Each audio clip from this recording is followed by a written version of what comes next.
Ya, ahora cuando estudiamos hemorragia digestiva, nosotros vamos a ver que lo vamos a dividir en dos tipos, en una hemorragia digestiva alta y una hemorragia digestiva baja. ¿De qué va a depender eso?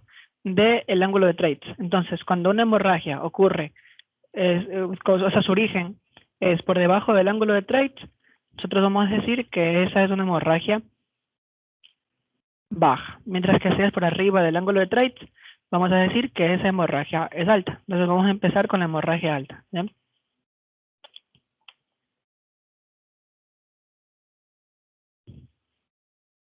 Bien. A ver, ¿qué es la hemorragia digestiva alta? Como les había comentado, es una hemorragia que ocurre a nivel del aparato digestivo con la condición de que ocurra por arriba del ángulo de Treitz. O sea que puede ser tanto de un origen duodenal, de un origen estomacal o de un origen esofágico, ¿ya? Actualmente es menos común que el sangrado digestivo bajo, ¿ya? Porque ha habido una disminución de los casos de cirrosis. Entonces, la principal causa era el sangramiento digestivo alto, era la cirrosis, pero ahora como que la incidencia de esa patología ha disminuido bastante, ha ganado mucha más cabida los casos de hemorragia digestiva baja, ¿ya? Sin embargo, a diferencia de la hemorragia digestiva baja, la hemorragia digestiva alta tiene la característica de que las pérdidas sanguíneas en ellos son mucho más importantes, ¿ya? O sea, van a producir mucha más inestabilidad hemodinámica que una hemorragia digestiva baja, ¿ya? Y por lo tanto va a requerir un manejo urgente. Cuando hablamos de la etiología, tenemos que saber que desde el punto de vista clínico, las causas más comunes de hemorragia digestiva alta son, primero, la enfermedad por úlcera péptica, ¿ya? Esta de aquí actualmente es la primera, la causa más importante. Y ahorita vamos a ver por qué, ¿ya? Fíjense que el 50% de los casos de hemorragia digestiva alta se van a deber a una úlcera péptica. Ya eso cambió bastante porque acuérdense que antes la principal causa era de origen varicial, o sea, de un origen cirrótico. Acuérdense que la cirrosis produce varices esofágicas. Ya cuando te dicen hemorragia digestiva alta de origen varicial, te están diciendo que es de un origen cirrótico, o no solamente cirrótico, sino de cualquier cosa que te produzca varices esofágicas. ¿Ya? Pero actualmente, cuando ustedes tengan un caso de hemorragia digestiva alta, ustedes tienen que saber que la mitad de esos casos se van a deber de una úlcera péptica. Entonces, yo les pregunto algo a ustedes. Si ustedes tienen un paciente con hemorragia digestiva alta, ¿cuál va a ser el primer diagnóstico que va a estar en su cabeza?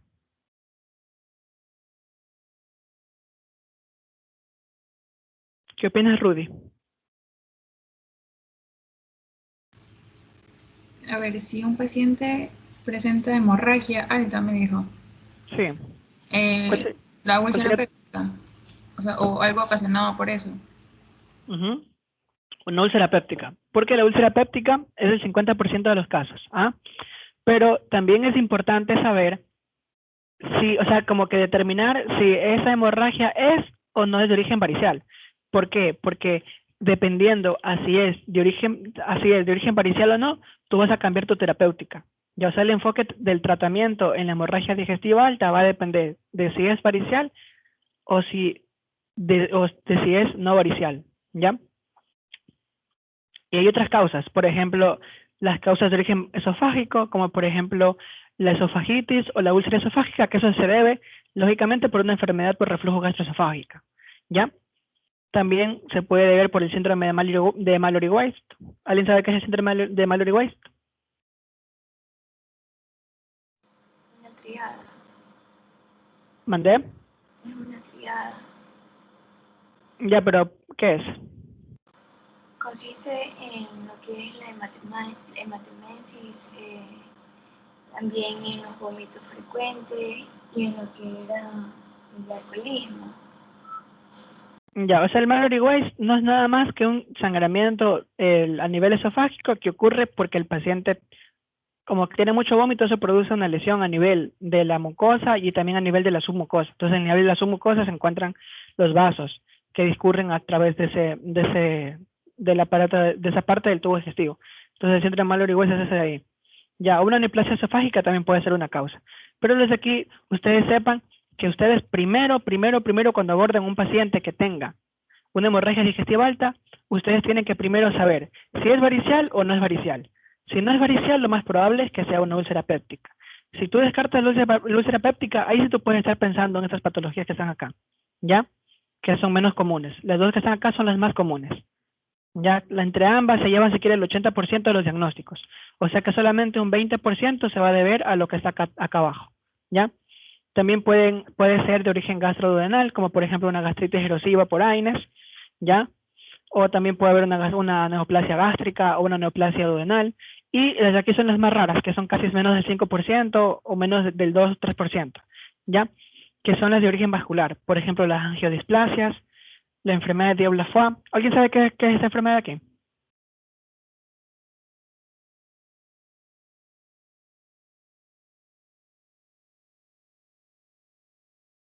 Eso era un vaso aberrante en la mucosa. Ya, acuérdense esto de acá. Fíjense en esto de aquí. Esto que estoy dibujando ahorita es del esófago, ¿ya?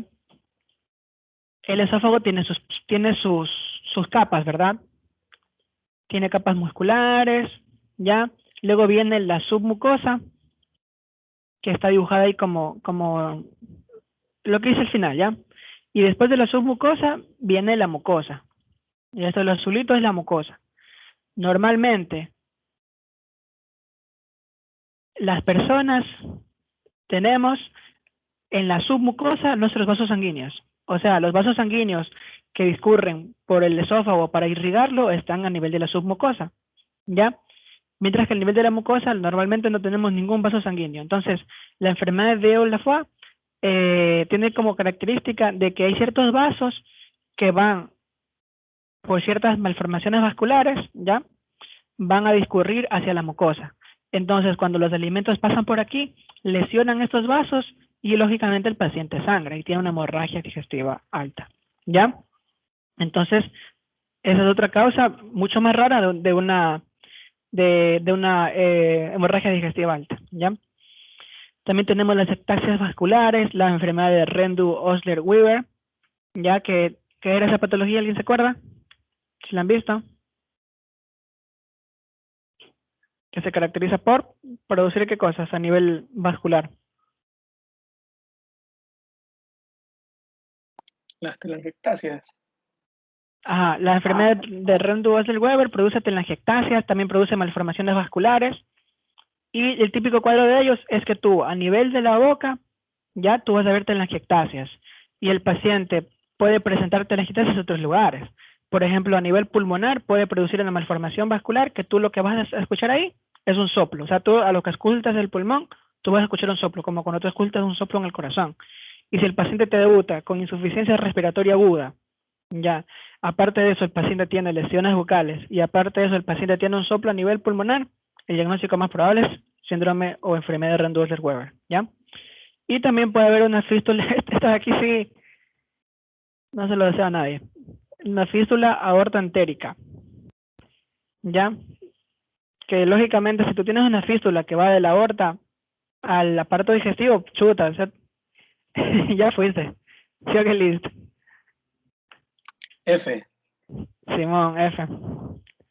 A ver, esta imagen me robé de la chuleta, que me pareció bacán, para explicar ciertas cositas que existen en esta enfermedad. Pero lo vamos a ver después, ¿ya? Ahorita eso lo vamos a ver luego. Primero vamos a ver las manifestaciones clínicas y luego volvemos a estas imágenes porque primero quiero que quede como que bien cimentado eso acá, antes de hablar de todas estas cosas de acá, ¿ya? Otro diferencial del síndrome de Borg-Haff, la ruptura esofágica, que lo diferenciabas en Mayory Weight porque el Mayory Weight simplemente tenías una ruptura de la mucosa. En cambio, el Borg-Haff ya hay parte muscular que se ha roto. Sí, ya, pero acuérdense que el síndrome de Born-Happ, aparte de que es súper infrecuente, súper infrecuente. Yo creo que solamente en Ecuador se han descrito como 2 o 3 casos. O sea, no es una patología frecuente. Y además, cuando ustedes hablan de Born-Happ, como que el título o concepto o la definición del síndrome de Born-Happ es una rotura esofágica primaria, ¿ya? Una rotura esofágica primaria, que ocurre por aumento de la presión intraesofágica. O sea, la presión que está dentro del esófago aumenta y produce la rotura esofágica. Y se caracteriza porque, lógicamente, como tú tenías ahí, ¿verdad? Rompes el esófago, ese aire, o sea, el aire, entre comillas, perdón, el contenido que está ahí se puede diseminar en otros lugares. Entonces tú vas a tener vómito, ¿ya? Vas a tener dolor torácico y también puedes tener enfisema cutáneo, ¿ya? Pero lo de aquí es súper raro. Y además, para que tú digas que es Burn Hub, tiene que ser primario, porque igual hay causas secundarias de rotura esofágica. Por ejemplo, un paciente que, no sé, que ingirió no sé, alguna cosa. Hay gente que es loca, que se mete cosas a la boca medias raras. Ya, pues, y esa rotura esofágica es secundaria, así ya no puedes decir que es un Burn Hub. Así que no la puse aquí porque, o sea, de las que están aquí, son infrecuentes. Y la de aquí es mucho, mucho más infrecuente que la de acá. Pero igual es evaluable. O sea, no... Siempre toman eso. Todo el mundo toma eso. En clínica, en semio. Sí, sí, creo que sí tenía que haberlo puesto. Pero bueno. Vamos a hablar un poquito de las manifestaciones, ¿ya? Tenemos que nosotros, como les había dicho, cuando abordamos una hemorragia digestiva, diferenciar si esta hemorragia digestiva es no varicial o varicial. Ahora escuchen esto clarito. Cuando ustedes vayan al hospital y les llega un paciente con hemorragia digestiva alta, su primer paso es diferenciar si esa hemorragia digestiva alta se debe a un origen varicial o un origen no varicial. ¿Por qué? Porque dependiendo a si es varicial o no varicial, va a cambiar tu terapéutica, tu enfoque terapéutico. ¿Ya? Así que pilas con eso. Ustedes tienen que salir de aquí aprendiendo a diferenciar entre una hemorragia digestiva alta de origen varicial y no varicial. Ya, si no se acuerdan que es un Burn Hub, si no se acuerdan que es una enfermedad de Villafá, ya a la final se ganan un 0, pero yo me quedo contento porque no es tan importante que lo sepan. O sea, a mí me importa mucho más esto de acá porque esto en la emergencia va a salvar vidas, ¿ya? Así que vamos a ver más o menos cuáles son las diferencias entre uno y el otro, ¿ya? Ahora, la hemorragia digestiva varicial va a tener como característica estas dos que están aquí, ¿ya? Primero, que el paciente puede tener estigmas de hepatopatía crónica, ¿ya? Eso es lo más importante, eso es lo que te va a ti a diferenciar entre una hemorragia digestiva varicial y no varicial, ¿ya? Es que tú en ese paciente vas a encontrar estigmas de hepatopatía crónica. O sea, en resumen, cuando te llega un paciente a la emergencia con una hemorragia digestiva alta, ¿qué es lo que tú vas a hacer con ese paciente? Vas a buscar en ese paciente ¿qué cosa?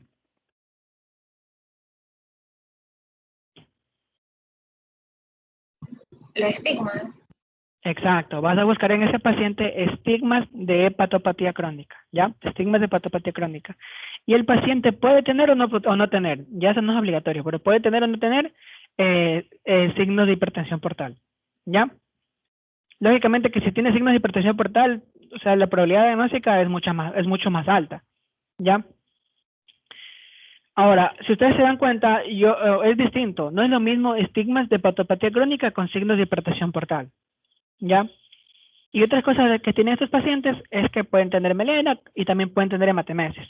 La melena es esto de acá, miren, son heces alquitranadas. ¿Sí se dice listo? Alquitranadas. Bueno, ahí ¿Qué cosa? ¿En qué? Ah, que coloración, la coloración. Alquitranadas se dice, ¿no?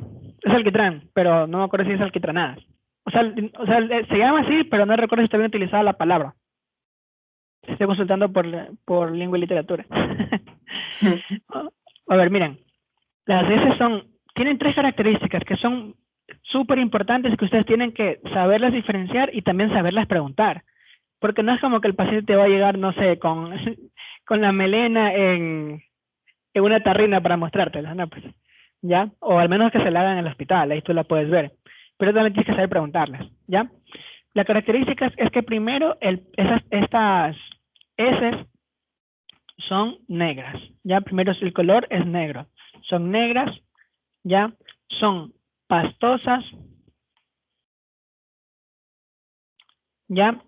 Y estas heces también son malolientes. Pero malolientes, o sea, es como que, no sé, otro nivel. Claro, o sea, tú es como que tú lo hueles y no se te olvida nunca en tu vida.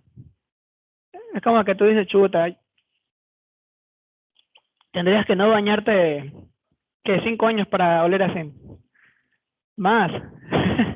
Bueno, pero es característico el olor de la merienda, es muy, muy fuerte, muy, muy, muy, muy fuerte. O sea, es tan fuerte de que tú entras a la sala y tú ya lo vas oliendo. O sea, entras a la sala de hospitalización y tú ya la vas oliendo ahí. Ya es súper fuerte. Y bueno, y tienes que preguntar también por ella, tienes que decirle, ¿alguna vez usted ha tenido esas pastosas negras como alquitrán y que olían muy, muy, muy mal? Entonces te va a decir, sí, doctor, la verdad es que sí, que ni sé qué. Entonces tienes que tú preguntar o a la final verla. Aunque yo preferiría que me la cuenten, la verdad. Ya. Mientras que la hematemesis, en cambio, es cuando el paciente vomita y en el vómito hay contenido de sangre. ¿Ya? Esa es la hematemesis. Ahora, miren que es distinto esto de aquí, que se llama melena, con esto de acá, que se llama hematoquesia. La hematoquesia, en cambio, es cuando tú ves a las heces, pero con depósitos de sangre, ¿sí ven? ¿Ya? Eso se llama hematoquesia. Ahora, hay otras cosas más que se llaman rectorragia y cosas así, pero eso vamos a verlo después. Pero vamos a quedarnos solamente con estos dos conceptos, con melena y hematoquesia. ¿Ya? La hematoquesia es mucho más característico de la hemorragia digestiva baja. Sin embargo, puede presentarse también en la hemorragia digestiva alta, pero con una condición. ¿Ya? Con la condición de que el tránsito digestivo del paciente esté acelerado. Ya, o sea, lo que pasa es que la melena se produce porque como que está sangrando, el bolo alimentario sigue su curso y se va llenando de sangre y la sangre se va coagulando y al final termina así, ¿ya? Pero cuando tienes un tránsito digestivo acelerado, no le va a dar chance a que el bolo digestivo y todas esas cosas así se hagan una melena. Entonces tú vas a ver una hematoquesia. Y tú dices, chuta, pero la hematoquesia es un signo de hemorragia digestiva baja, pero el paciente también tiene melena, pero el paciente también tiene hematemesis, perdón, y pero el paciente también tiene hematemesis, también tiene signos de hepatopatía crónica, ya, pero a veces es porque el paciente tiene una motilidad digestiva acelerada, ¿ya? Ahora, la no varicial tiene como característica esto que está acá, ¿sí es? Que no hay signos de hipertensión portal, ¿ya? O no hay signos de hepatopatía crónica. Y generalmente se caracteriza por tener dolor abdominal, pirosis, ¿ya?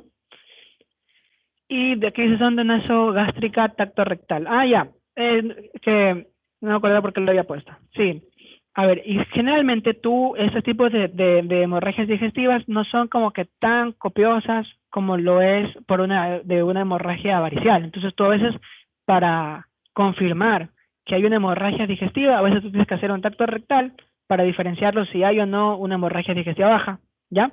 Porque si tienes dolor abdominal, tú dices como que esta vaina puede también ser hemorragia digestiva baja. Entonces el tacto rectal te ayuda a evidenciar también ese tipo de cosas. Y la sonda nasogástrica te sirve para varias cosas. Ya vamos a ver para qué cosas no más sirven.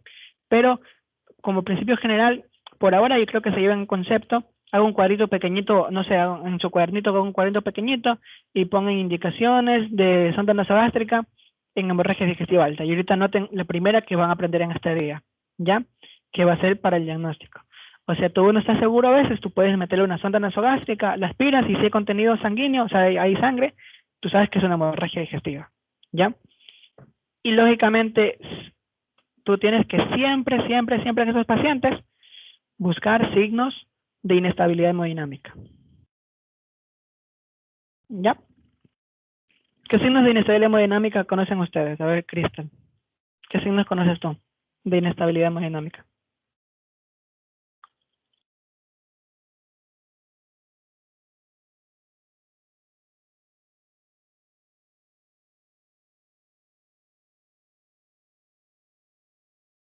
Recuerdan lo que ustedes mismos estudiaron en shock. Ah, o sea, ¿te refieres a la presión arterial, pulso, temperatura, eso? Sí, sí, ¿cuáles serían signos de inestabilidad en estos pacientes?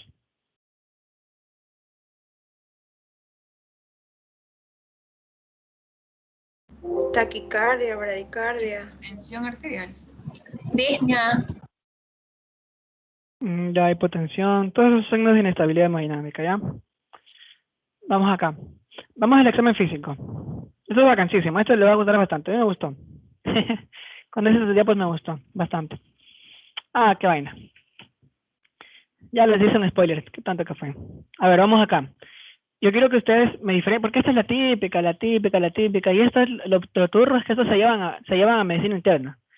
O sea, la típica que tú le preguntas a alguien de medicina interna y le dices, dime signos de hepatopatía crónica, y punto, dice signos de hipertensión portal. Tú te quedas como que qué loco. Entonces, yo quiero que ustedes desde serio, desde ahorita, ustedes lleguen a medicina interna sabiendo diferenciar muy bien estigmas de hepatopatía crónica versus signos de hipertensión portal. Ya, para mí es muy importante eso de acá. No solamente por ustedes, sino también por los pacientes. Ya, porque no es lo mismo, no es lo mismo, no tiene nada que ver uno con el otro. Y la típica es que siempre fallan esto, siempre fallan estas cosas de acá. Así que pilas, vayan anotando esto y vayan aprendiéndolo súper bien. No les voy a preguntar porque luego se demoran mucho. Miren, estos son estigmas de hepatopatía crónica. ¿Se ven? Cuando tú a un paciente ves pérdida de la cola de las cejas, hipertrofia parotidia, ¿sí ven?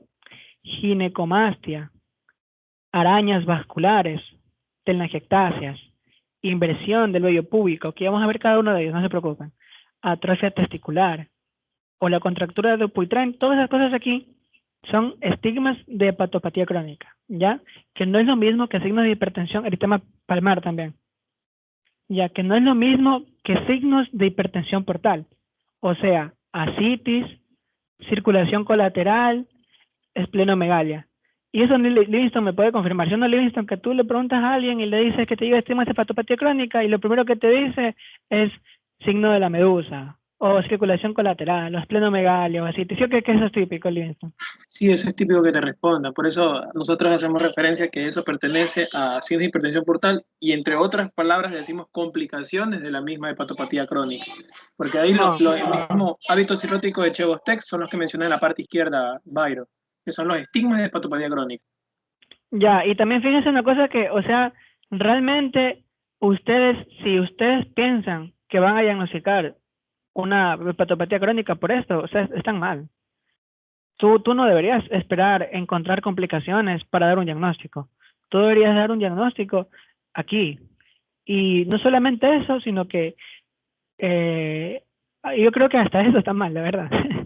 Porque si tú tienes un paciente que es alcohólico, si tienes un paciente que ya tiene antecedentes de, por ejemplo, no sé, hígado graso, cosas así, porque ahorita la principal causa de cirrosis es el hígado, es la esteatohepatitis, ¿ya? La esteatohepatitis. O sea, como complicación de la esteatohepatitis, la cirrosis. O sea, la más común es el hígado cirrótico no alcohólico actualmente. Entonces, si tú tienes un paciente que es obeso, que es esto, que es el otro, tu intervención realmente como médico, sobre todo en el primer nivel de atención, es que tú a ese tipo de pacientes tú los guíes y los compenses para que no desarrollen eso. O sea, tú ni siquiera deberías esperar encontrar en un paciente estigmas de hepatopatía crónica, sino tú deberías prevenir que un paciente con los factores para hepatopatía crónica desarrolle estos estigmas, ¿ya? O sea, esto de aquí está mal, es pésimo que tú diagnostiques a un paciente aquí. Si diagnosticas al paciente aquí, significa que ni siquiera te sabes los estigmas de hepatopatía crónica y no los pudiste diagnosticar antes. Pero si diagnosticaste aquí, también estás mal, porque tú deberías haber prevenido eso de ahí, ¿ya? Así que traten de diagnosticar tempranamente, pero también traten de prevenir estas complicaciones, estos estigmas, ¿ya? Bueno, ya ahí les doy un segundo para que hagan un capture y se los aprendan súper bien, porque eso sí yo necesito que ustedes lo sepan súper bien, porque si no se lo saben, no vamos a estar hablando el mismo idioma, ¿ya? Me avisa cuando tengan el capture para avanzar.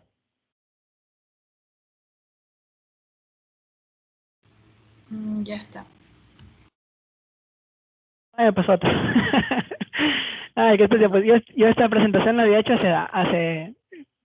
la hice en el semestre pasado, las hice.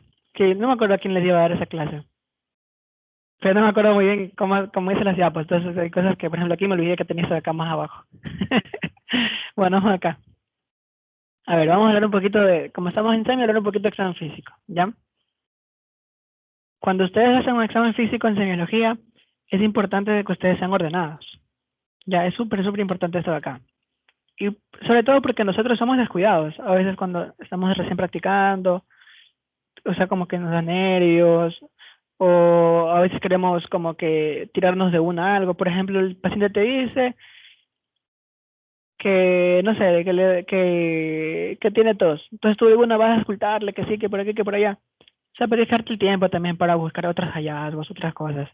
Y la mejor manera de que nunca se te quede algo, nunca se te quede como que nada al aire o en el olvido es que tú seas ordenado. Entonces yo les recomiendo más que nada que ustedes sigan este orden de aquí, ¿ya?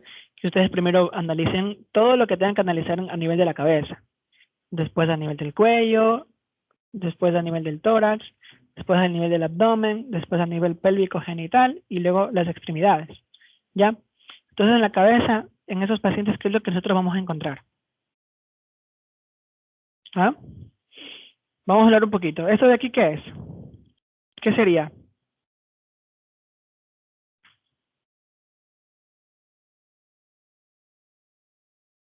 Eso es la pérdida de cola de cejas. Ya, pérdida de cola de las cejas. ¿Eso es qué es? Un estigma de patopatía crónica, ¿verdad? ¿Ya? Ajá. ¿Esto de acá qué es? Ictericia. Ya. A ver, yo creo que ustedes se pongan pilas con esto. Porque esto es típico. La verdad que si es típico que fallen eso de acá. Es bastante común. Cuando ustedes tienden esas conjuntivas amarillitas, eso es ictericia, ¿verdad? Pero ustedes no pueden confirmar que esa es una ictericia verdadera solamente viéndole los ojos. ¿Ya? Solamente viéndole los ojos no, porque ciertos pacientes, ustedes saben todo eso, los carotenos, los alimentos que tienen ciertas vitaminas, son sustancias que te pueden producir un color medio amarillento en los ojos y no necesariamente es una ictericia. Eso se llaman falsas ictericias o pseudoictericias. Y yo quiero que ustedes aprendan desde ahorita a diferenciar una pseudoictericia de una ictericia verdadera, porque la pena que eso siempre falla en eso, siempre. Siempre. ¿Sí o qué le dices? Es la típica esa de ahí. Confirmo. Ya, ¿cómo ustedes diferenciarían una ictericia real de una falsa? Imagino que Livingston ya les enseñó. En el cuarto capítulo de gastro veremos ictericia, pero bueno, puede ser que hayan leído ahorita. ¿Qué dicen, chicos?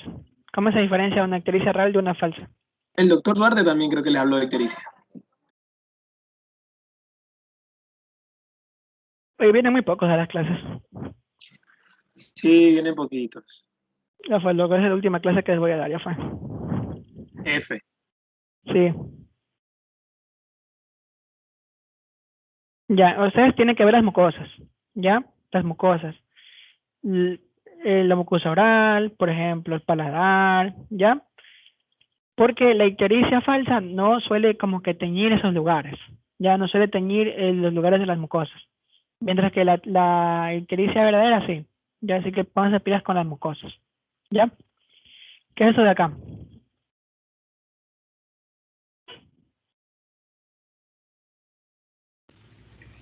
Hipertrofia parotidia. Sí, es una hipertrofia parotidia, ¿sí ven? Hipertrofia parotidia. ¿Y eso de acá qué es? Telangiectasia. Ya, no se olviden que las telangiectasias tienen esta morfología, miren. Es como que tiene un punto central y de ese punto central van como que ciertas ramitas, ¿ya? ¿Sí ven? Esas son telangiectasias, ¿sí ven? Entonces, cuando ustedes tengan un paciente con hemorragia digestiva alta, ¿qué es lo que van a buscar en la cabeza del paciente cuando hagan el examen físico? Van a ver las cejas buscando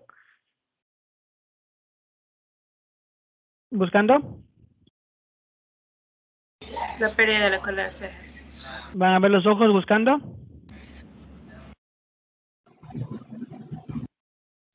Ictericia. ya que luego tiene que ver si es real o no, ¿ya? Van a ver las parótidas buscando hipertrofia parotidia y van a buscar si hay o no en la cabeza también telangiectasia. Ya. Entonces saben hacer el examen físico de la cabeza. ¿Sí? Ahora, de estos de aquí, bueno, ya se le apoya. La pregunta era que de estos de aquí, ¿cuál no es un signo de, no es un estigma de patopatía crónica?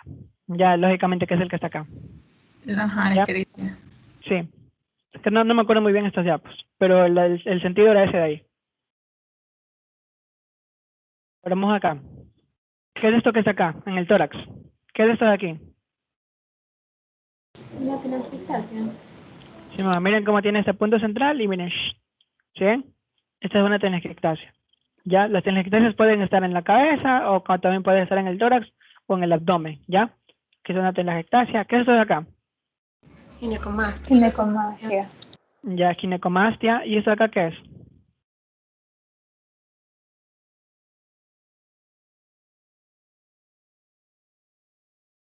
Que será como un eritema. ¿Cómo?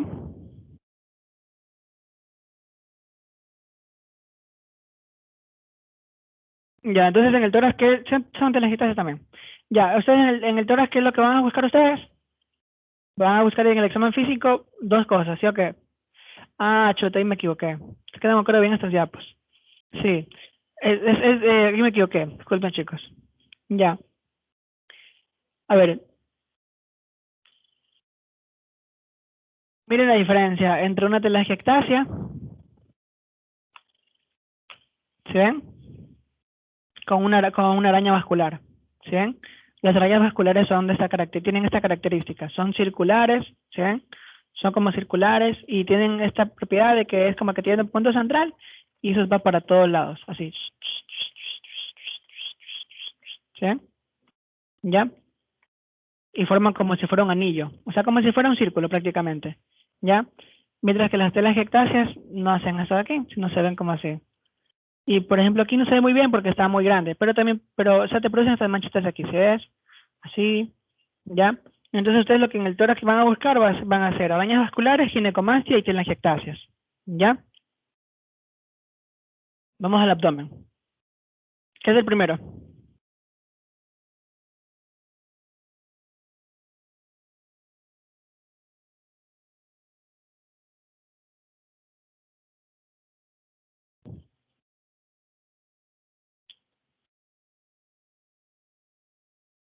Circulación colateral. O sea, todos son circulación colateral, por si acaso, ¿ya? Pero vamos a ver que hay ciertas características distintas, ¿ya? Entre una y la otra. Vamos acá. A ver, esto lo van a ver como que más específico cuando vean el capítulo de hipertensión portal, ¿ya? Pero ahorita les voy a dar como que un bocadito de lo que van a aprender acá, ¿ya? A ver, miren esto de acá. Cuando se comprime la vena cava inferior, ¿sí ven? Se produce una circulación colateral que tiene esta morfología, que es supraumbilical y es como que ascendente hacia el tórax, perdón, hacia el tórax, ¿sí ven? Pero cuando se comprime la vena cava superior, en cambio se produce una circulación colateral a nivel lateral de los flancos, ¿sí ven? Entonces la que es a nivel central, ¿sí ven? Supraumbilical es cuando está comprimida la vena cava inferior, ya. Y la vena cava superior, en cambio, es cuando está así, ¿sí ven? ¿Ya? ¿Cuál es como que lo más común? Ya, lo más común que ocurre a nivel del paciente que tiene un hábito cirrótico, un síndrome de hipertensión portal debido a la cirrosis, porque acuérdense que el síndrome de hipertensión portal, al ser un síndrome, tiene varias causas, dentro de las cuales hay varias suprahepáticas, hepáticas, ya hay todas esas cosas así, pero la cirrosis solamente es una de las causas del síndrome de hipertensión portal. Hay muchas causas de síndrome de hipertensión portal y la cirrosis es una de las causas, de las muchas causas que existen. Y la cirrosis generalmente te produce este patrón mixto, ya que se llama patrón en medusa, en cabeza de medusa, porque estás aquí y produce así, ¿sí ven? Eso se llama patrón en cabeza de medusa, que lo que te está diciendo es que, que hay una compresión mixta, ¿ya? Tanto de la vena cava inferior como de la vena cava superior. Y es como que lo más común en el paciente que tiene un hábito cirrótico, ¿ya? Los de la vena cava inferior y la vena cava superior, o sea, no son tan comunes en el hábito cirrótico, son más comunes en otras causas de hipertensión portal, ¿sí? Ya vamos acá un ratito. Entonces vamos a ir repasando un poquito, ¿ya? Eso es lo que podemos encontrar en la cabeza, eso es lo que podemos encontrar en el tórax, eso es lo que podemos encontrar en el abdomen, ¿ya? Vamos acá. Examen pélvico genital. Aquí es importante, sobre todo, que ustedes se fijen en dos cosas, ¿ya? Lo primero es que ustedes se fijen en el pubis del paciente, ¿ya? Para ver el patrón del vello púbico, ya en el vello púbico. Normalmente ese es el patrón que existe en la mujer. Es un patrón como triangular, ¿sí ven? ¿Ya? Y el patrón del paciente es del tipo casi como que romboidal, ¿sí ven? Ahora, uno de los estigmas de patopatía crónica que ustedes conocieron era la inversión del vello púbico, que eso generalmente lo ves en el hombre, más que nada, ¿ya? Que en lugar de tener este patrón romboidal, este patrón se hace de tipo triangular. ¿Y por qué? Pues porque acuérdense que el hígado también produce ciertas proteínas y tiene que ver con muchas cosas de metabolismo y cosas así, ¿ya? Que va a producir un desajuste hormonal y ese desajuste hormonal va a producir que haya un cambio a nivel del patrón del vello púbico, ¿ya? Y lo segundo que ustedes tienen que ver es los testículos en los pacientes. Entonces, miren, este es un testículo normal, ¿sí? Y este es un testículo atrofiado. Entonces, tú en el paciente vas a buscar cambios en el patrón del vello púbico y atrofia testicular, ¿ya? Ya, y en las extremidades tú puedes encontrar esto que está acá, ¿sí ven? Que es la contractura de Dupuytren, que hay de tres tipos, o sea, tres estadios. El estadio 1, o sea, no hay alteración en este dedo, o sea, prácticamente tú solamente ves visible ese tendón, ¿sí ven? Pero el dedo todavía está bien. Ya en el estadio 2, el paciente ya tiene una cierta flexión del dedo, ¿sí ven? Y en el estadio 3, el dedo está completamente flexionado. Ya, entonces, ¿qué estadio tendría el paciente que está acá? Se parece una gripe, pero tú ese que... ¿Cómo? Estadio 2. Ya, ¿y el de aquí? 3. Estadio 3. Ya, Simón. Ya, aquí tiene dos cosas. Tiene la contractura de Dupuytren y también tiene algo que se conoce como eritema palmar. Miren cómo las palmas del paciente están súper rojitas. Y aquí también las tiene, ¿sí ven? Y aquí también tiene eritema palmar, ¿sí ven? Entonces, en las extremidades, ustedes siempre tienen que buscar dos cosas en el paciente. Siempre dos cosas, ¿ya? El eritema palmar, ¿sí? Y la contractura de Dupuytren, ¿ya? A ver, entonces, ¿qué van a buscar en la cabeza?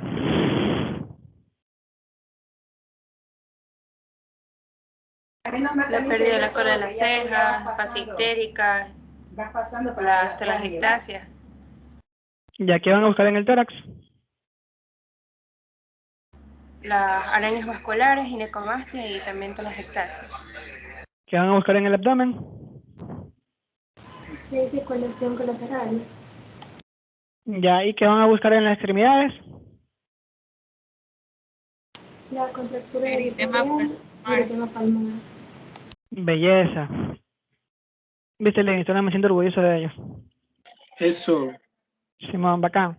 Si ahorita ustedes estuviesen en la emergencia y les llega un paciente que tiene hemorragia digestiva alta, ustedes ya estuviesen ahí vacancísimos. Dicen, doctor, la plena que este paciente no tiene signos de patopatía crónica, no tiene estigmas de patología crónica ni signos de hipertensión portal. Y el 50% de las causas de hemorragia digestiva alta es por una úlcera péptica. Entonces, doctor, la plena, yo pienso que es una úlcera péptica. ¿Qué hacemos? ¿Qué de bacanes? ¿Sí o qué? Confírmale esto. Confirmo. Ya. Bueno, aquí, bueno, eso vamos a ver después. Igual es lo mismo que hemos hablado. Ya como que meternos tanto en los signos ya es como que redundar bastante. Eso de aquí también, eso de aquí también. Chócale, estamos aquí siempre, la típica, la típica, la típica y la típica y la típica. Ese es clásico. Simón, siempre es bastante típico que ustedes vean, incluso ya en manes que ya son internos, así, que no saben diferenciar entre pruebas de función hepática, ya, Pregúntales de otros a marcadores. ellos. Pregúntales a ellos, quizás sí se acuerden. A ver, vamos acá. Si yo les digo,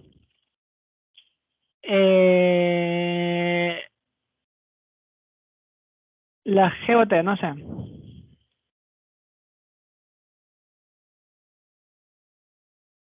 O la GTP, no sé. Ya, cualquiera de los dos. ¿Qué dicen ustedes? ¿Qué te indica esa prueba? ¿Te indica función hepática? ¿Te indica daño celular o te indica colestasis? Eso es para lesión, para ver si hay lesión hepática. Ya sí saben, listo.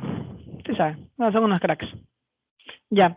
A ver, la típica es que cuando tú le preguntes por la TGO o la TGP, te digan que esas indican función hepática y no es así. No es así. La TGO y la TGP te indican solamente daño celular. Y una cosa que también es típico, y yo creo que ustedes ahorita no cometan ese error, es que ese daño hepático no te está diciendo el grado del daño hepático. Ya, escuchen bien lo que les digo. El TGO y la TGP no te indican el grado, no te indican ni grado ni pronóstico. Ya no te dice que el paciente está peor, ni te dice que el paciente se va a morir, ni grado ni pronóstico. Solamente te dice el hígado está dañado. Solo te dice hay un daño celular a nivel del hígado. ¿Por qué? Porque la hepatitis A, como ejemplo, ¿es una enfermedad benigna o no? ¿Qué dicen ustedes? ¿Qué opinan de la hepatitis A? ¿Te produce una hepatitis fulminante o es una hepatitis que tú ni te das cuenta que tuviste hepatitis? Tan tímidos. A ver, Crisel, ¿qué dices? Yo creo que sí, es ¿Es? maligna. No, nada que ver, nada que ver. La hepatitis A es una hepatitis que a ti te dan y tú ni te enteras, ¿ya? Tú ni te enteras.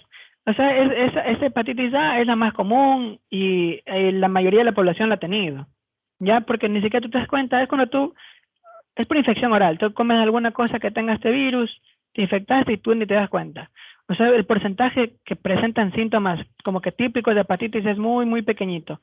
Y solamente menos del 1%, incluso menos, o sea, menos del 1% pueden desarrollar una hepatitis fulminante. Pero incluso es menos del 1%, o sea, menos hasta de 0,5%. Incluso es rarísimo. Hasta cuando hay una hepatitis fulminante por hepatitis A, hasta hacen presentación de casos, publican en revistas de impacto, porque no es común.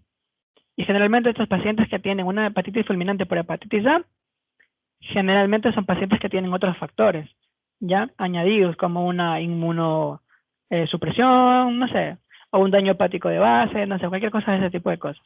Pero normalmente la hepatitis A no tiene por qué matarte ni complicarte la vida, y tú ni siquiera te vas a enterar que te la dio. Y esa hepatitis A es benigna porque no te vas a morir. Pero como hay hepatitis, tú vas a ver que la TGO y la TGP van a estar súper elevadas, ya con niveles de 800, 900, y si tú te das cuenta son niveles muy altos. Pero no significa que porque tienen niveles altos de TGO o TGP, el paciente se va a morir, porque no te indican mortalidad, ni tampoco te indican que el paciente está peor, porque tampoco te indican pronóstico. Solamente te dice hay un daño celular, pilas, cuidado con ese hígado. ¿Ya? Entonces, quédense con eso de ahí, por favor. ¿Ya? No se confundan. Y otra cosa también es que no indican función hepática. No indican función hepática. ¿Ya? No indican función hepática. Y eso es un error bien grande. Porque tú en un paciente que tiene un hábito cirrótico, ¿ya? O que tú sospechas que esa hemorragia digestiva es por una alteración a nivel hepática, por una cirrosis hepática, tú esperas encontrar como que en las pruebas alteraciones en la función hepática, ¿ya? Y si tú ves, y si tú pides, y la típica es esa que tú pides exámenes complementarios y solamente piden TGO y TGP y nada más, y por ahí una fosfatasa alcalina, ¿ya? Pero si tú quieres saber realmente si el hígado de ese paciente está funcionando correctamente, ni la TGO ni la TGP te van a decir que el paciente tiene su hígado dañado o no. O sea, tú puedes tener un paciente que tenga TGO y TGP normales porque no tiene daño hepático, pero el paciente tiene una disfunción hepática severa. Ya el paciente tiene su hígado jodido, 8 pedazos, pero aún así el paciente presenta TGO o TGP normales porque en ese momento el paciente no tiene una lesión aguda o una lesión crónica que está afectando el parénquima hepático. O sea, no te indican ni mortalidad, ¿ya? No te indican ni pronóstico, ni tampoco te indican función hepática. Ya, no te dice si el paciente se va a morir o no. Porque tenga más altas las TGO y la TGP no te dice si se va a morir o no. Por ejemplo, la hepatitis isquémica es la que más eleva la TGO y la TGP, ya las transaminasas. Esas elevan por arriba de 1000 hasta 2000. Incluso es tu primer diferencial cuando tu ves tan elevadas. Pero la hepatitis isquémica no es la que más mata. Entonces no piensa que porque tenga más elevada es como que se va a morir, no. Tampoco te indican pronósticos. Miren cómo en la hepatitis A se eleva a 800, 900, ¿ya? Y se eleva muy alto. Pero aún así, la hepatitis A tiene buen pronóstico. O sea, tampoco te indica que el paciente va a estar peor o no. Y tampoco te indica función. Porque el hecho de que el paciente tenga normal, ya no te habla de una función normal. Porque solamente te indica daño celular. ¿Ya? Vamos acá. Ahora, hay otras sustancias, o enzimas, perdón, que tú las pides para ver si hay colestasis. Ya la colestasis es, como dice su nombre, una éstasis o una disminución en el flujo o alteración en el flujo a nivel del árbol biliar, ya de la bilis. Y tú para medir marcadores de colestasis, tú pides estas dos de aquí. La fosfatasa alcalina y la gamma GT. ¿Ya? Que de aquí no me quiero robar la película de Livingston porque a él le canta el patrón colestásico disociativo. ¿Te acuerdas de Livingston? Ajá. Sí, ese Livingston siempre habla de eso. Cada vez que le encontraba hablando de gastro, hablaba de esa cosa de ahí. Pero bueno, esas son cosas también que te piden. Y ahora, esos marcadores de colestasis, cuando está elevada la fosfatasa alcalina y la gamma GT glutamil transpeptidasa, lo que te indica es solamente que hay colestasis. Aunque no solamente es eso, ya cuando veamos bien esto de acá, se van a enterar de que hay ciertos patrones, hay unos patrones disociativos que no te indican colestasis, sino te indican infiltración. Por ejemplo, por una neoplasia, por ejemplo, por una enfermedad por depósitos. Eso es bacán, ese tipo de cosas, ya que se llama un marcador disociativo. Pero la misma manera, cuando tú tienes elevada la fosfatasa alcalina o la gamma GT, eso no te indica que el paciente se va a morir. No te indican mortalidad. No te indican pronóstico, no te indica que el paciente va a tener un pronóstico bueno o malo, ¿ya? Pero tampoco te indican función hepática. O sea, tampoco te van a decir si el hígado está funcionando correctamente o no. Solamente te va a decir que hay colestasis, ¿ya? Aunque estas sustancias se elevan también por otras cosas. Por ejemplo, una fosfatasa alcalina muy elevada, solita ella también se relaciona, por ejemplo, con infiltraciones a nivel óseo. Por ejemplo, un paciente que tiene de base una neoplasia, que se lleva un cáncer de colon como ejemplo, y que el paciente te refiere que comienza a tener dolores óseos, y tú le haces una fosfatasa alcalina y esa fosfatasa alcalina está muy elevada, a veces también las metástasis óseas producen también elevación de la fosfatasa alcalina. Y ahí tendrías que hacerle ahí una gamografía, no sé, cosas así. Ahora, ¿cuáles sí son pruebas de función hepática? ¿Cuáles sí son marcadores que te van a indicar a ti que el hígado está bien? O sea, que el hígado está trabajando correctamente. Y son las que tú, sobre todo tú, con ese tipo de pacientes tienes que pedir. Porque a nosotros ahorita nos interesa ver cómo está funcionando ese hígado, ¿ya? O sea, lo que a nosotros nos interesa en este momento es eso de acá. O sea, si tú tienes un paciente con hemorragia digestiva alta y tú quieres pedirle para ver cómo está su función hepática y solamente le pides esto de acá y le pides esto de acá, y quizás por aquí la fosfatasa alcalina, que es la típica que piden siempre las tres, Ya por ahí ya perdiste bastante, porque realmente no vas a saber cómo está funcionando ese hígado, ¿ya? Tienes que pedir otras cosas para saber cómo está funcionando. ¿Cuáles son? Primero la albúmina. ¿Por qué? Porque acuérdense que el hígado es como que una empresa que se dedica a construir proteínas. Entonces, si el paciente tiene una hipoalbuminemia, lo más probable es que su hígado esté dañado, ¿ya? Los tiempos de coagulación. Acuérdense que a nivel del hígado, los factores de coagulación son los que se construyen. Ya, entonces nosotros tenemos que ver los tiempos de coagulación, que lógicamente si están alargados significa que el paciente no está produciendo factores, ¿ya? Entonces como que eso sí te indica la función hepática, porque los tiempos de coagulación es como que un producto, es algo que te mide los factores de coagulación, cómo están trabajando ellos, y ellos para trabajar correctamente necesitan que el hígado esté bien, ¿ya? Bueno, proteínas totales también, pero eso es más como que complementario con esto. Y también ustedes tienen que pedir la bilirrubina total directa e indirecta. ¿Por qué? Porque acuérdense que a nivel hepático se conjuga, ¿verdad? A nivel hepático se conjuga la bilirrubina. Entonces, tú tienes que pedir esos valores para tú ver cómo está trabajando ese hígado, a ver si lo está conjugando o no. Entonces, la albúmina, los tiempos de coagulación, las proteínas totales, la bilirrubina total directa e indirecta, eso sí te indican a ti mortalidad, pronóstico y función. Porque lógicamente si el paciente tiene alterado los tiempos o tiene alterado las proteínas de la bilirrubina, eso te está hablando de que el paciente sí o sí no tiene su hígado afectado. Si el paciente tiene el hígado afectado, lógicamente que va a tener mayor mortalidad y va a tener un peor pronóstico. Ahora aquí en la bilirrubina hay una cosita que igual no sé cuándo ven esto de ictericia del Livingston.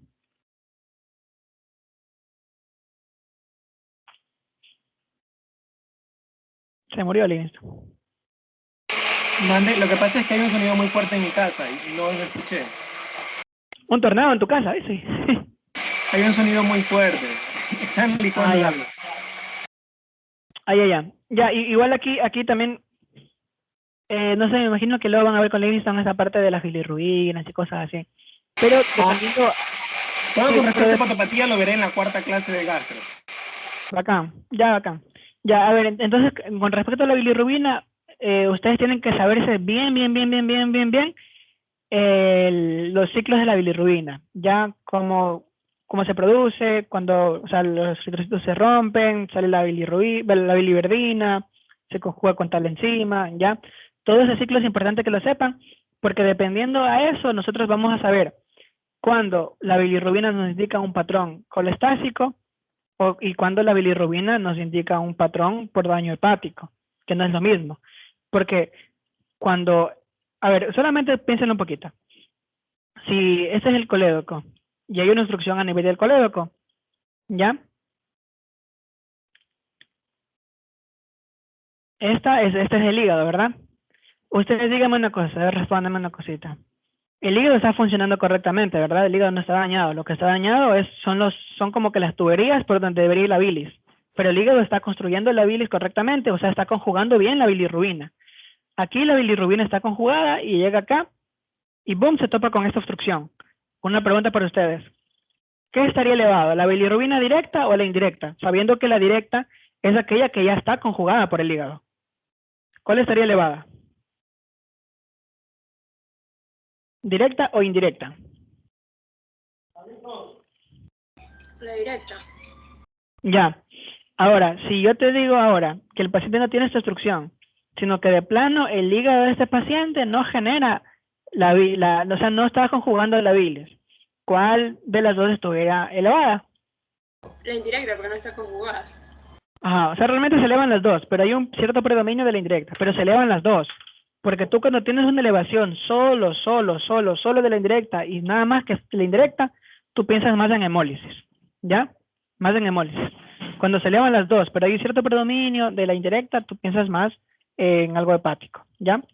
Y aquí también de los tiempos es otra, es decir, si te vas a hablar de hígado es hartísimo, porque igual con los tiempos hay ¿cómo se llama? La vía directa, la vía alterna, y dependiendo de cuáles son los tiempos que se elevan, también te indican a ti si el daño es hepático o no. Es igual me imagino que se van a ver bien en Semio 2, ¿ya? Pero ahorita no nos vamos a meter tanto en eso. Ya por ahora quédense de que si los tiempos están alargados en el contexto del paciente que hemos comentado, piensa que no tiene una buena función, ¿ya? Pero, o sea, realmente deberíamos haber analizado como que los tiempos y todo eso, por eso más se mata. Bien, una pregunta para ustedes. ¿Cuál es el marcador de laboratorio más precoz de hepatopatía crónica? O sea, ¿cuál es el parámetro que primero se altera en un paciente con hepatopatía crónica? El primero que tú vas a ver.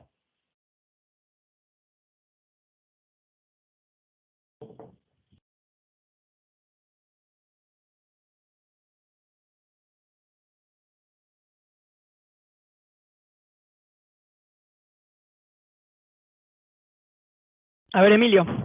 Dice Emilio. No creo. ¿Lo invitas a Emilio? Es otro Emilio, es otro Emilio. Ah, es otro.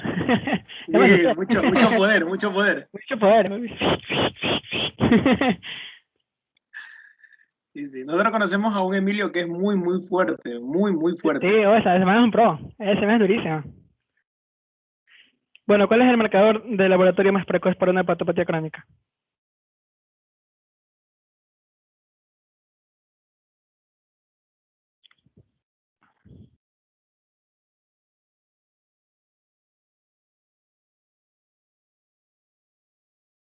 Las plaquetas. Ya no se olviden de eso, las plaquetas. El paciente que tiene una hepatopatía crónica, a veces, o sea, esas cosas de aquí, las alteraciones en la albúmina, de los tiempos, las proteínas totales, cosas así, generalmente son como que un poco más tardíos, ¿ya? Porque para que sean presentes, lógicamente que el hígado ya tiene que ver agotado todos sus mecanismos de homeostasis, o sea, todos sus mecanismos para tratar de estar como que compensando todas sus falencias. Pero en el paciente cirrótico, por la alteración que él tiene en la producción de las proteínas y todo eso, altera la vía de formación de las plaquetas, ¿ya? Por un mecanismo que no se entiende tanto, pero ustedes tienen que tomar en cuenta lo de acá. Si un paciente tuyo es, por ejemplo, alcohólico, drogadicto, no sé, obeso, o sea, cualquier cosa que te diga que el paciente tiene riesgo para hepatopatía crónica, tú mírale las plaquetas, ¿ya? Porque los pacientes tienen como primer marcador, o sea, como marcador más precoz por laboratorio de una hepatopatía crónica, la disminución de las plaquetas, ya una trombocitopenia. Este es el marcador más precoz en estos pacientes, ¿ya?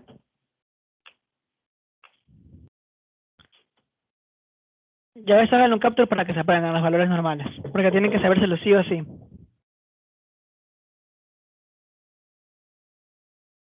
Eso de ahí tienen que saberlo sí o sí, sí o sí, porque son los que tú siempre vas a estar viendo en el laboratorio, siempre, toda la vida. ¿Ya?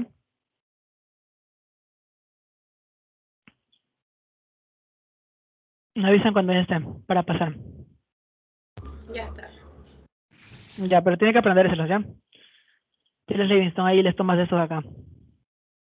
Sí, de ley. En la cuarta clase me voy a meter en ese tema. Ya, pilas. El Child Puck. Ahora, siempre estos pacientes, una vez que nosotros identificamos que el paciente sí tiene una alteración, o sea, una hemorragia digestiva alta varicial, nosotros tenemos que hacer, o sea, una hemorragia digestiva de origen cirrótico, lógicamente. Ya, una vez que nosotros identificamos al paciente cirrótico, nosotros tenemos que hacerle al paciente sí o sí esto de acá, la determinación del BATEA. ¿Ya? El BATEA es un acrónimo para ayudarte a recordar cuáles son los criterios clínicos Child Puck. Que esto es siempre preguntable. Ya eso siempre preguntan para molestarte la vida, pero no es por gusto, sino es porque a ti te ayuda a clasificar al paciente en cuanto a su gravedad. ¿Ya? Entonces el BATEA tiene la bilirrubina, ascitis, tiempo de protrombina, encefalopatía y la albúmina.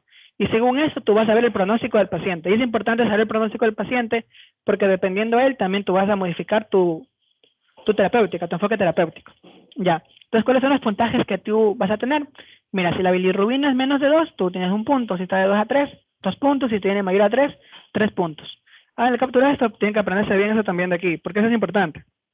La CITES, si está ausente 1 punto, si es leve y responde a diuréticos, 2 puntos, y si es refractario a diuréticos, 3 puntos. ¿Ya? los tiempos de protrombina, si es menos de 4, 1, si es de 4 a 6, 2, y si es mayor a 6, 3. Y ahí la encefalopatía, si está ausente un punto, si tiene un grado 1, grado 2, 2 puntos, si tiene un grado 3, grado 4, 3 puntos. Y ahí la albúmina lo mismo, ¿ya? Si la albúmina está más de 3,5, está normal, un punto. Si está entre 2.8 y 3.5, 2 puntos. Y si está menos de 2.8, 3 puntos. Ahora, fíjense en eso de acá, que es súper importante, ¿ya? Súper importante lo de aquí. Miren esto. Cuando el paciente tiene de 5 a 6 puntos, ¿ya? Se llama enfermedad compensada. O sea, él tiene su patopatía crónica compensada. Y la sobrevida al año del paciente va a ser de 100%. O sea, todos van a vivir ese año. Si el paciente tiene entre 7 a 9 puntos, el compromiso funcional es significativo, ¿ya? Y la sobrevida del paciente es del 80%. O sea, el 20% de los pacientes se van a morir. Y cuando tiene más de 10 a 15 puntos, significa que el paciente tiene una cirrosis o una enfermedad, una hepatopatía crónica descompensada. Y significa que cerca del 60% de los pacientes se van a morir. Ya eso es importante saberlo, así que pilas. Bien, ¿cuánto tiempo ya llevamos, Livingston? 1 hora con 15 minutos. Ya vamos a avanzar un poquito más, ¿ya? Creo que solamente vamos a avanzar. Creo que solamente vamos a ver hoy día hemorragia alta, listo, porque es bastante. Bueno. Y les daría el otro. ¿Aunque qué día le darías otro? No sé, entre semana o el domingo, no sé. Pero que no vayan solo 5, pues tienen que ir más personas. O darles un resumen bien compacto, pues, Byron. ¿Tú crees? Puede ser. Bueno.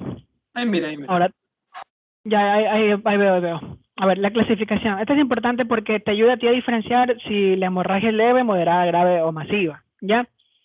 Bueno, aquí te ayuda en chance a saber el porcentaje dependiendo de la cantidad de sangre que pierde. Por ejemplo, si el paciente pierde hasta 750 cc, 15%, ya, pero de aquí no es tan como que aplicable. Eso creo que no lo hacen muchos, ¿ya? Pero sí tú tienes que saber clínicamente cómo se manifiesta esto de acá, ¿ya? Mira, cuando es leve, tú tienes que primero saber como principio general que es que el paciente ha perdido, hasta un 10%. Ya, si te quieres poner fino, tú vas a decirle como que ha perdido más o menos unos 700 cc. Ya, pero igual eso de aquí no es tan aplicable clínicamente, ¿ya? Pero lo que sí es aplicable es que tú sepas más o menos cuáles son los síntomas que tú vas a encontrar en un paciente que ha perdido aproximadamente hasta un 10% de su volemia circulante, ¿ya? ¿Y cuáles son los signos? El paciente puede estar asintomático, constantes normales, piel normocoloreada, templada y seca. O sea, mira, si tú sabes que el paciente llega a tu consulta de emergencia con una hemorragia digestiva alta, con los signos que hemos comentado, y el paciente está asintomático, tú sabes que de plano el paciente ha perdido menos del 10% de la volemia circulante. ¿Ya? ¿Sí? Ahora, cuando el paciente ha perdido entre un 10 a un 25%, ya cambia la cosa. Porque ya el paciente ya va a tener una tensión sistólica mayor a 100 y va a estar hipertenso, ¿sí ves? La frecuencia cardíaca está disminuida, o sea, está aumentada, pero menos de 100, ¿ya? Está aumentada, pero menos de 100. Hay una discreta vasocompresión periférica, o sea, hay palidez, signos posturales positivos, ¿ya? Pero la clave para tú saber si es moderada o grave es la presión arterial y la frecuencia cardíaca, ¿ya? Si la presión arterial es mayor a 100 y la frecuencia cardíaca es menor a 100, tú dices, este pan ha perdido entre 10 a 25%. Y tú dices, este man tiene una hemorragia digestiva alta moderada. Ahora, cuando pierde entre el 25 y el 35%, y se considera una hemorragia digestiva grave. ¿Y cuáles son las características que tú tienes que pedir? Hay clínicas y también hay en cuanto a los signos vitales. Las más importantes son las que están acá. ¿Sí ves? Si la presión arterial ya está menos de 100, ¿sí ves? Y la frecuencia cardíaca está elevada, significa que hay una compensación de la frecuencia cardíaca. Y puede haber también taquipnea, puede haber vasoconstricción periférica como palidez, frialdad, sudoración, agitación, oliguria y otros signos. ¿Ya? Ahora, ¿cuándo se considera una hemorragia digestiva masiva? Cuando la pérdida es mayor al 35%. Y aquí tú ya vas a tener un shock hipovolémico que me imagino que ya vieron con Livingston cuáles son las manifestaciones, ¿ya? Ya. ¿Eso no Livingston o sí? Tratamiento nunca les damos, pero si tú crees oportuno, yo creo que puedes adelantarte el tratamiento. No, me gusta ese tema. Ah, bueno, dale. No, pero igual no. No, ya que lo vean en clínica, ya fue. Sí, sí. O sea, al menos les voy a dar la idea ya de lo que se debe hacer, ¿ya? Al menos la idea de lo que se debe hacer. A ver, el primer paso es estabilizar al paciente, ¿ya? El primer paso es estabilizar al paciente. Y tú tienes que seguir un orden, tienes que ser ordenado con ese tipo de pacientes. Tú primero tienes que monitorizar los signos vitales del paciente. Vas a ponerle 2 catéteres IV, fluidoterapia, vas a utilizar una sonda nasogástrica, una sonda urinaria y considerar una transfusión. Y esos son los pasos que tú haces con todo ese tipo de pacientes. Le vas a dar fluidos porque lógicamente el paciente tú lo tienes que compensar hemodinámicamente, ¿ya? Aparte de eso, tú tienes que utilizar una sonda nasogástrica. ¿Por qué la sonda nasogástrica? Porque tú tienes que darle nutrición, tienes que hacerle un lavado gástrico, puedes hacer una aspiración y una descompresión. Entonces aquí son las otras indicaciones que habíamos comentado de la sonda nasogástrica. La primera era diagnóstico, la segunda es nutrición, podemos nutrir al paciente a través de una sonda nasogástrica, el segundo es el lavado gástrico, el tercero es la aspiración y el cuarto es la descompresión, ¿ya? Ahora, ¿por qué es importante en la hemorragia digestiva alta hacer una sonda nasogástrica? Porque va a mejorar la visión para dar un mejor diagnóstico ante una duda diagnóstico y también evita la broncoaspiración, ¿sí? Bien, y también tenemos que considerar transfusiones en un paciente que está hemodinámicamente inestable, ¿ya? Ahora sí, el primer paso es estabilizar al paciente, tratar de que el paciente esté estable, ¿ya? El segundo paso es valorar si el paciente tiene una hemorragia varicial o no varicial. ¿Cómo se hace eso? Viendo estigmas de hepatopatía crónica y signos de hipertensión portal, ¿sí acá? Y también pidiéndole las pruebas de función hepática, ¿ya? Y todos los exámenes que habíamos hablado. En fin, ya. Hay ciertos protocolos. El protocolo varicial lo haces cuando tú dices que este paciente es cirrótico, ¿ya? O sea, tiene un hábito cirrótico, tiene signos de hipertensión portal, tiene alteraciones a nivel de laboratorio. Tú dices el paciente tiene varicial. Entonces, ¿cuál es tu protocolo cuando es varicial? Pues tú tienes que dar esto de acá. Conaquión, que no es nada más que vitamina K, ¿ya? Para ayudar en la parte de la coagulación. Octroctide, que sirve para disminuir la hipertensión portal. Antibióticos para prevenir la peritonitis bacteriana. Y transfundir plaquetas, porque le había comentado de que esos pacientes generalmente pueden tener las plaquetas bajas. Pero eso solamente se hace cuando tiene menos de 20.000. Ya, aquí son las dosis, no le ponen bola, porque esas son cosas de medicina interna que, o sea, no es obligación ahorita sabérselos ustedes. Y eso más como que le exigimos a los chicos de medicina interna. Ya. Ahora, cuando ustedes ven de plano de que no se trata, ya, de que no se trata de una hemorragia digestiva alta varicial, ustedes tienen que suponer de que es por una úlcera péptica, porque la mayoría de esos pacientes tienen eso de ahí. ¿Qué usar? Omeprazol. Ya esos pacientes tienes que tú darle omeprazol en bolo, ¿ya? Intravenoso, y armar una infusión y eso darle por 5 días, ¿ya? O sea, si el paciente tiene signos de hepatopatía crónica, tú das conaquión y das fármacos para disminuir esa hipertensión y disminuir todo eso, ¿cómo se llama? Pero cuando no es varicial, tú lo que vas a dar es omeprazol. ¿Por qué? Porque el omeprazol es para las úlceras pépticas, ¿ya? Hay otras situaciones, por ejemplo, sobredosis de warfarina, das otros fármacos, cuando tienes fibrinógeno consumido por una coagulación intramuscular diseminada, das otros fármacos, si tienes hemofilia, das otros fármacos, si tienes una sobredosis de heparina, das otros fármacos, ya que igual no les exigimos ahorita que se lo sepan, pero sepan que hay otras situaciones en las que tú tienes que hacer otro enfoque terapéutico, ¿ya? También estos pacientes, y el siguiente paso, una vez que tú lo estabilizas y le tratas con esto de acá, después de esto, el siguiente paso es hacer una endoscopía, ¿ya? Y esto de aquí, esto es súper evaluable, eso siempre lo toman, siempre, siempre, siempre, siempre, siempre, siempre, siempre, siempre, y creo que todo el mundo ya está harto de esta escala, ¿sí o no, Livingston? Sí, Byron, ahí permíteme decir algo. Muchachos, yo cuando les envié, sí, permíteme decir algo, por favor. Cuando yo les envié las diapositivas de insuficiencia cardíaca, yo creo que tipié mal, porque existe un cuadro de Forrest y un cuadro de Forrester. Entonces, no me acuerdo si puse el nombre adecuado en el cuadrito que yo les puse de insuficiencia cardíaca. Insuficiencia cardíaca aguda descompensada. Aunque no se vio esa clase, simplemente les envié la diapositiva. Entonces, mucho ojo con este cuadrito que pone el de Forrest y el de Forrester, que es de insuficiencia cardíaca. Mucho ojo con esos nombres, no, con esos dos nombrecitos. Uno se puede confundir. Bueno, en un momento quizás me confundí. Así que verifiquemos eso, por favor. Ya, eso era todo, Byron. Ya. Ya, miren, fíjense en esto de acá. A ver, esto de aquí, esa clasificación de Forrest sirve para dos cosas. Primero, para valorar el riesgo de recidiva, o sea, el riesgo de que el paciente vuelva a sangrar, ¿ya? Y el primero para ver sería pronóstico, ¿no? O sea, no, la recidiva, no es lo mismo pronóstico que recidiva. Ya, la recidiva, y lo segundo es para el tratamiento, ¿ya?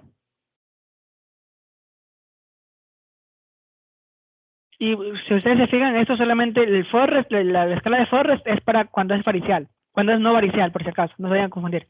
Se utiliza cuando no es varicial, cuando es para una úlcera péptica, ¿ya? Miren acá. Si ustedes hacen endoscopía y ven un sangrado activo arterial en jet o en chorro, o sea, como está aquí, ¿sí ven? Significa que el paciente tiene un grado de Forrest 1A. ¿Ah? Y que el riesgo de recidiva del paciente es del 90%. O sea, en resumen, ¿qué es peor de todas las imágenes que hemos visto aquí? La 1, la 2, la 3, la 4, la 5 o la 6. ¿Qué dicen ustedes?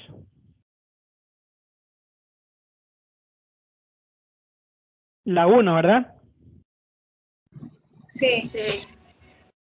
Ya, ahora, cuando el paciente, en cambio, tiene un sangrado activo, pero este sangrado activo no es a chorro, sino es como que en sábana, o sea, como que está así, ¿sí ven? Está saliendo sangre, pero es como que está saliendo como una lagunita el agua, como que calmadito, perdón, el agua, la sangre, sale así como una lagunita, eso es 1B, o sea, es un sangrado activo, pero no es a chorro, ¿ya? 1A, sangrado activo a chorro. 1B, sangrado activo, pero no a chorro, sino en sábana. ¿Ya? Ahora, si ustedes ven un vaso visible en el lecho de la lesión, eso se llama Forrest 2A y te indica que hay un 50% de probabilidades, a la mitad de los pacientes van a volver a sangrar. De esas imágenes que están ahí, ¿cuál sería el vaso visible en el lecho de lesión? El 4. Ya. El 2B, el 2B es cuando tienes un coágulo fresco adherido. ¿Cuál sería el coágulo fresco adherido?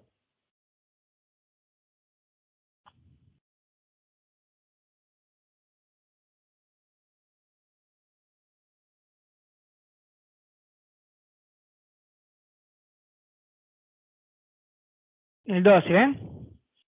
Y ahí lo que es como que un poquito más difícil, como que diferenciar, es el 2C y el 3, ¿ya? En el 2C hay manchas hemáticas oscuras. Y en el 3, en cambio, hay una base limpia cubierta por fibrina, ¿ya? Miren, ahí está la clasificación. ¿Ya? Vamos a ir viendo. Miren. 1A, sangrado activo a chorro. ¿Sí ven? 2B es un coágulo fresco adherido. El 3 es una lesión limpia cubierta por fibrina. ¿Sí ven? El 2A es un vaso visible en el lecho de la lesión. En el lecho de la lesión. Y el 2C es cuando ves manchas hemáticas. ¿Sí ven? Y el 1B es cuando tienes una hemorragia activa, pero pero en sábana. ¿Sí ven? Esto es importantísimo. Esto es súper, súper importante porque siempre, si no le he visto que a ti siempre te toman esto. Y siempre en la toman escuela. eso. Sí, Sí, siempre te preguntan, siempre. siempre. Ya con que tú te sepas de esto, ya te ganaste por ahí tu 2.5. Ya. Y bueno, ya después de que tú como clasificas el forest del paciente, tú vas a tratar al paciente. Y eso no les voy a enseñar porque lógicamente esto es más para medicina interna. Pero lo que les puedo decir es que dependiendo a cuál es, qué tipo de forest es, ustedes van a tener un tratamiento distinto. ¿Ya? Fíjense con eso, el tratamiento va a ser distinto dependiendo a si el forest es 1A, 1B, ya, o lo que sea, ¿ya? Va a depender de eso de ahí. Si ven, mira, por ejemplo, aquí dice codo herido, ya, si está desprendido y hay ausencia de signos, eso es tal cosa. Pero si está desprendido, tú lo tomas como vaso sangrante y eso está otra cosa, ¿ya? Vamos ahora con el protocolo varicial. Cuando tienes un protocolo varicial, en cambio aquí tú no utilizas la escala de Forrest, sino tú utilizas una escala que se llama escala de Baveno y Sarin, ¿ya? La escala de Baveno y Sarin, porque esa en cambio se utiliza cuando hay varices esofágicas, ¿ya? Y se clasifica, o sea, son dos como que aparte. El Baveno te clasifica en dos categorías, en pequeñas y en grandes. Y cuando son menores a 5 milímetros son pequeñas y cuando tienen más de 5 milímetros son grandes. ¿Ya? Esta escala de aquí es como que menos importante, o sea, al menos como estudiante, porque esa no te la toma. No, a mí nunca me han tomado esta clasificación. ¿A ti le han tomado esta clasificación de aquí? No. No, a mí No. tampoco. Pero sí es aplicable. O sea, esta clasificación la utilizan para tratar las varices esofágicas. Solo una vez ¿Ya? la mencionaron en gastroenterología, el doctor Soria, pero mencionarla, nada más. Sí, ya. Ahora sí. Esto no es tan difícil. Miren eso de acá. Se llama BOC1, ¿ya? BOC1, o sea, tipo 1. O sea, se clasifica en dos. O sea, el GOP y el IgB. GOP viene de varices, o sea, en inglés esófago se escribe primero la O, sino o esofageal. ¿Sí o no? ¿Ya? O sea, varices esofágicas. ¿Sí ven? Y aquí en cambio es G de gastric, entonces son varices gástricas. ¿Sí ven? O sea, GOB significa varices esofágicas y IgB significa varices gástricas. ¿Ya? Las varices esofágicas tipo 1, ¿ya? Son varices que se encuentran en la conexión, ¿ya? Gastroesofágica, pero cerca de la curvatura menor. ¿Sí ven? ¿Ya? Sí le van, ¿verdad? Sí le cachan. Ya, pero cuando están a nivel de la unión gastroesofágica, pero de la curvatura mayor, se llaman tipo 2. Ya, varices esofágicas tipo 2. Ahora, las varices gástricas tipo 1 son aquellas que están a nivel de la curvatura mayor. Y las varices esofágicas tipo 2 son aquellas que están fuera de ese lugar. ¿Ya? Son fuera de ese lugar. Fuera de la curvatura mayor. ¿Ya? Lógicamente que según esto de acá, lo mismo que lo anterior, según lo de acá, también va a haber un protocolo distinto, dependiendo a cuál es la clasificación de este paciente de acá. Y aquí también tenemos que utilizar el Child Puck. Por eso es importante el Child Puck, ¿sí ven? Porque según el Child Puck, tú vas a tener una terapéutica distinta, ¿sí ven? Bueno, eso es todo de hemorragia digestiva alta. Vamos a hemorragia digestiva baja. A ver, la hemorragia digestiva baja es más sencillo. Es mucho más sencillo y aquí vamos a hablar como que un súper resumen de lo que es, ¿ya? La hemorragia digestiva baja es aquella que se encuentra por debajo del ángulo de Treitz, ¿ya? Por debajo del ángulo de Treitz. O sea, es aquella que está por acá abajo. ¿Y cuáles son los signos que tú vas a encontrar en esta hemorragia digestiva baja? Pues tú vas a encontrar prácticamente dos signos que son los más importantes, ¿ya? La hematoquesia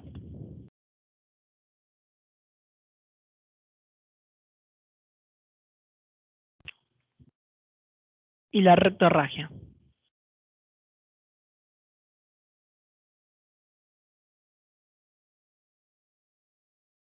La hematoquesia es la imagen que vimos al principio, ¿ya?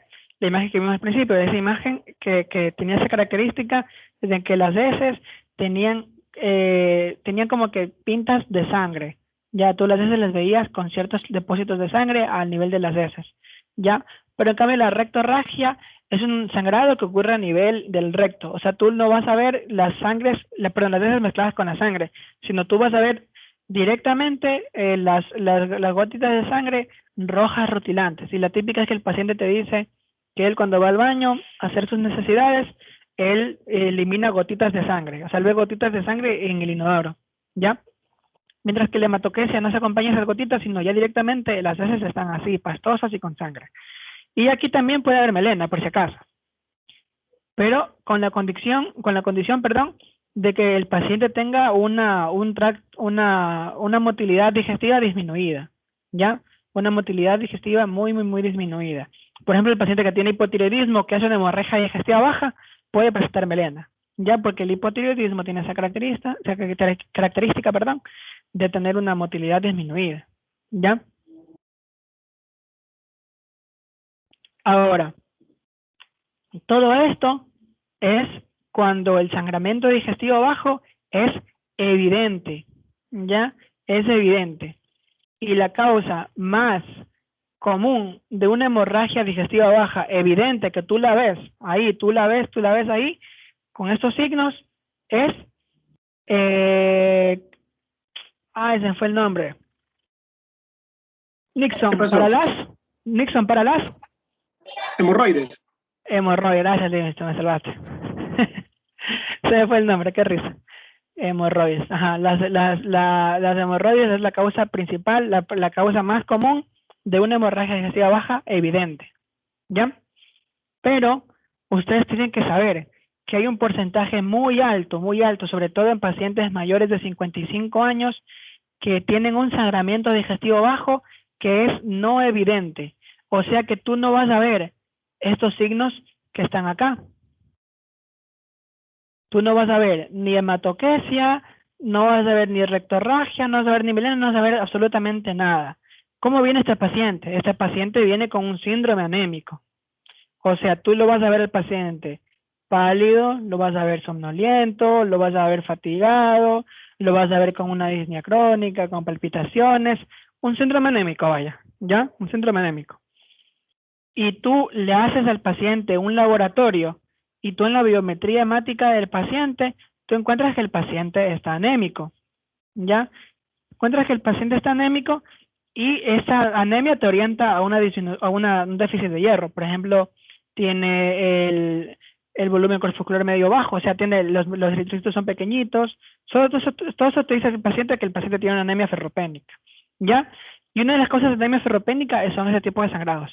¿Cuál es el examen que tú vas a pedir para el diagnóstico de tus pacientes? Es un examen que se llama sangre oculta en heces. O sea, si tú tienes un viejito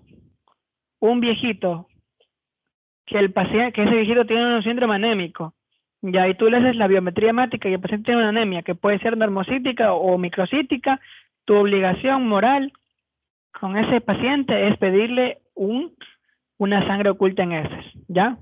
Tu obligación moral es pedirle una sangre oculta en heces. ¿Por qué? Porque a veces el paciente pierde sangre mínima que no logra pintar o no logra manifestarse ni hacerse evidente, pero el sangramiento digestivo está ahí y por eso el paciente tiene un síndrome anémico, ¿ya? ¿En qué consiste este examen de sangre oculta en heces? Consiste en tú determinar si hay sangre en las heces, ¿ya? Entonces se llama sangre oculta en heces. Ahora, ¿por qué es importante que nosotros hagamos esto con los pacientes? Porque la causa más común de un sangramiento digestivo bajo no evidente es el cáncer de colon, ¿ya? ¿Derecho o izquierdo? ¿Qué dicen ustedes? ¿Qué dice el pueblo? ¿Sí han visto eso o todavía no lo han visto? ¿Mande? ¿Sí han visto eso o todavía no han visto? No, recién vimos el primer capítulo. Ya, pues entonces Livingston, pilas. Vamos a dejarle de tarea eso de aquí. Ya cuando tú les des eso, yo quiero que tú les preguntes, ¿ya? Y no a los chicos que están aquí, sino a los otros del curso, porque, o sea, no No me parece que solamente 5 personas, o sea, se interesen por la clase y vengan. O Ajá. sea, lo ideal sería que vengan todos. Bueno, ya, listo.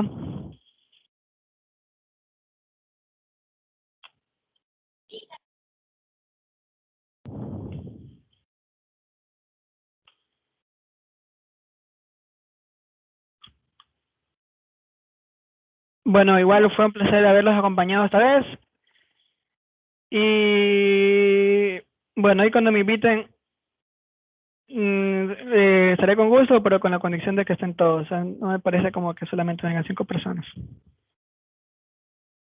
Dale. Mira, la próxima semana vamos a hablar diarrea y dolor abdominal. Y si gustas dar uno de esos dos temas, pilas ahí. Ya ahí me avisas cualquier cosa. Bueno, Ya, gracias, cuídense. pilas. Pasa bien. Gracias. Cuídate. Gracias. Byron, Gracias. tú mismo Gracias. pon en que se acabe la llamada, en el botón derecho. En la parte de ¿André? abandonar hay como una opción de finalizar.